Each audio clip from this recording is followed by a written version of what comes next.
Aloha!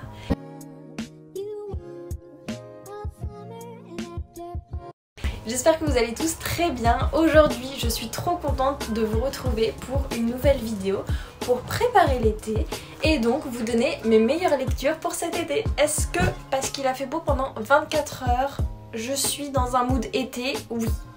Est-ce que je vais le quitter? Non, j'ai pas envie. Est-ce qu'on est encore au mois d'avril et qu'il va faire froid? Oui, tout à fait. Donc parmi ceux-là, il y en a 3 que j'ai lus, il y en a un que je suis en train de lire et il y en a 2 que j'ai prévu de lire pour cet été. Je vais vous présenter les deux de la même auteure. Déjà, c'est Virginie Grimaldi, donc vous allez voir, j'ai absolument presque tous les livres, mais j'aime trop ces livres. Quand je lis ces livres, c'est léger, c'est frais, on a envie de rire. Honnêtement, alors c'est pas parce que je suis hypersensible, mais dans ces livres, j'ai rigolé, j'ai pleuré, j'ai rigolé, j'ai pleuré en même temps. Mon copain il était là, mais c'est un livre, calme-toi. Mais je suis trop sensible, genre comme si c'était des séries, j'ai pleuré autant que devant des séries. La taille, je sais pas si vous voyez, c'est des tailles un peu intermédiaires. Le petit là que j'ai pas avec moi, il est un peu plus petit, donc du coup si vous aimez pas trop les grosses lectures et tout, c'est vraiment cool. Le premier c'est Virginie Grimaldi, tu comprendras quand tu seras plus grande. Donc c'est l'histoire de Julia qui habite en région parisienne et suite à un drame familial, elle va retourner vivre dans sa région natale sans le dire à sa famille. Et elle va aller travailler en tant que psychologue dans une maison de retraite. Elle croit plus trop au bonheur et puis elle n'est pas motivée pour travailler dans cette maison de retraite parce qu'elle et les vieux ça fait un peu de mal. Elle va apprendre à connaître les salariés de l'entreprise, à connaître les résidents aussi, donc les petits vieux. Et elle va s'attacher à eux et nous aussi on va s'attacher à eux. Et c'est vraiment une histoire qui est pleine d'humour parce que vraiment je vous jure on rigole trop. Dans les livres de Virginie Grimaldi on rigole trop et on pleure trop. Une histoire pleine d'humour, pleine d'amour et comme il résume très bien à la fin du livre, c'est une histoire de résilience, d'amour, d'amitié, un livre plein d'humour et d'humanité qui donne envie de savourer les petites joies de l'existence. Deuxième livre, il est grand temps de rallumer les étoiles. Donc ça c'est un livre dans le même style que celui que je viens de vous présenter, plein d'humour, plein d'amour et plein d'humanité. C'est l'histoire d'Anna qui a 37 ans et qui croule sur le travail et les relances des huissiers. Elle a 2 filles, une fille Chloé qui a 17 ans et une fille Lily qui en a 12 et donc du coup elle se rend compte qu'au final elle a tellement travaillé toute sa vie qu'elle profite pas assez de ses filles et qu'aujourd'hui elle les connaît pas en fait. Et donc suite à toutes les relances des huissiers, son gouffre financier en fait on va dire, elle décide de tout plaquer, elle prend ses filles et elles partent en camping-car pour parcourir le monde. Et du coup c'est l'aventure de toutes les 3, comment elles apprennent à se connaître parce qu'au final chacune a sa petite vie indépendante et donc du coup elles se connaissent pas vraiment. Elles apprennent à s'aimer aussi, à se disputer et vraiment, enfin après il y a d'autres personnages aussi à droite à gauche qu'on apprend à connaître et qu'on apprend à apprécier.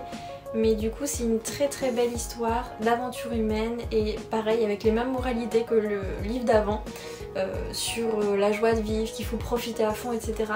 Et on apprend aussi plein de choses au final parce que dans leur périple quand ils vont en Islande et tout ça, et ils apprennent plein de choses sur la culture de l'Islande et tout, donc très intéressant, culturel en même temps.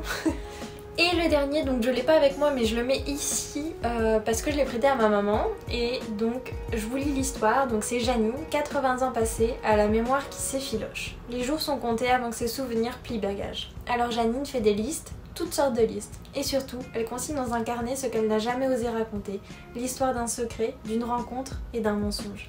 Elle se confie à Julia, sa petite fille. Quand celle-ci la rejoint en Provence, elle découvre une maison de retraite très animée, tandis que Janine semble déjà partie bien loin. Le précieux canet s'offre à Julia comme un cadeau du destin. Entourée d'une bande de joyeux pensionnaires, la jeune femme va tenter de faire la lumière sur les zones d'ombre du récit. Et lever le voile sur l'histoire d'amour bouleversante qui a marqué la vie de sa grand-mère. Le pensionnaire, on est encore dans un livre avec des petits vieux, je crois que j'ai un problème avec ça, mais je trouve ça trop sentimental, genre les histoires de petits vieux, les histoires d'amour et tout, qui racontent, bref. Et du coup ça c'est un livre qui est un peu plus court que les 2 que j'ai présentés juste avant, mais qui pareil est très sentimental, il y a un petit peu moins de touches d'humour mais on s'ennuie pas et c'est pas déprimant du tout comme livre, hein, je vous le rassure tout de suite.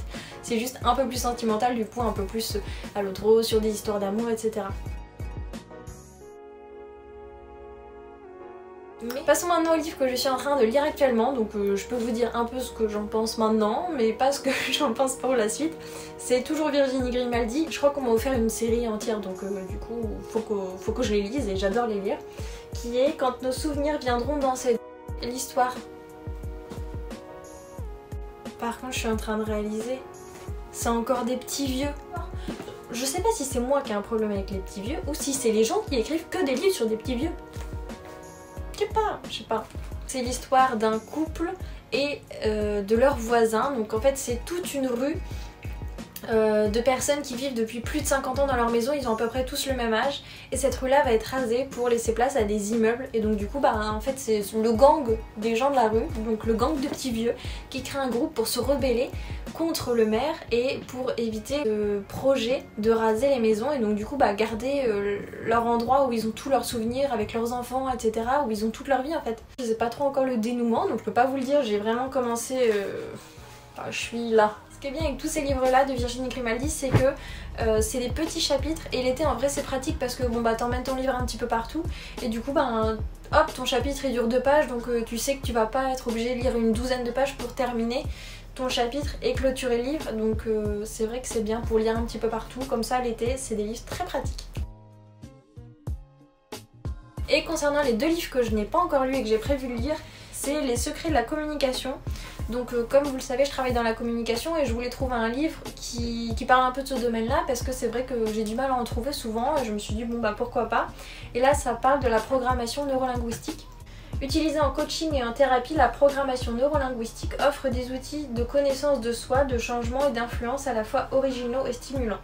Grâce à des techniques élaborées et des états modifiés de conscience, vous obtiendrez des résultats stupéfiants sur les phobies, les pensées négatives, les mauvaises habitudes, les problèmes de couple ou d'éducation, etc. Donc c'est un livre un petit peu scientifique, mais je pense que ça peut être super intéressant que ce soit pour la communication. Au final c'est communication très large, pas vraiment communication marketing, mais sur la perception de soi, des autres, sur la positivité comme ils disent, et puis les pensées négatives, etc. Je pense que ça peut être très bien en livre de développement personnel. Et le dernier qui est tout petit, donc je pense que je vais le lire très rapidement, et ça s'appelle Celle qui a dit fuck, journal d'une imparfaite qui décide d'en finir avec les prises de tête. Donc c'est Anne-Sophie Lesage et Fanny Lesage, et puis il y a des petites illustrations dedans et tout. Donc c'est un livre vraiment... Attendez, je vais essayer d'en trouver d'autres, des petits trucs comme ça. Des petits trucs comme ça là. Et donc c'est un livre très léger, pareil sur un peu esprit développement personnel, positivité. Je suis très positive, moi j'adore les livres positifs et tout, j'adore. Moi c'est Alice, jeune femme attachante, si j'en crois mon entourage, qui a des rêves plein la tête. Pourtant, j'ai l'impression de subir ma vie plutôt que de la vivre vraiment. J'ai une fâcheuse tendance à mettre la pression, à être trop exigeante avec moi-même et à culpabiliser pour tout et pour rien. Et à courir après cette fucking perfection. Et donc c'est exactement ce qu'on veut pour cet été, arrêter de se prendre la tête, être positive et puis envoyer paître, ça existe encore cette expression, envoyer paître un petit peu tout le monde, tout ce qu'on fait et s'en foutre en fait, s'en foutre et profiter. Je l'ai pas lu encore donc je vous dirai ce que j'en pense.